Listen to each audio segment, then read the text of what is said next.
I remember sitting in class as a medical student. We had every term got a disease that covered the entire body.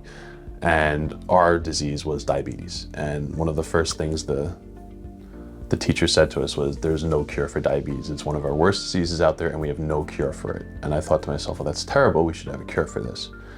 And then I found out we do have a cure, and that's where bariatric surgery came in. And that's really what drew me to it. There's all these diseases out there we know, and a lot of them are associated with obesity. And we know our best weapon against obesity, and therefore those diseases, is the surgery. And that's what we're doing for our patients, is to make them healthy so they can spend years of their lives doing the things they want to do with the people they want to do them with. These diseases that we're fighting constantly clearly will end life early and make life miserable before it ends. And we're trying to avoid all of those things.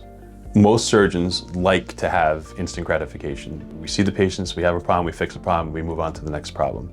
Bariatrics is different. We want to see our patients back over and over again. We keep an eye on them up front every few months and then every year. And I want to keep seeing my patients. And the most rewarding thing for me is when I have the patient coming in with a smile on their face.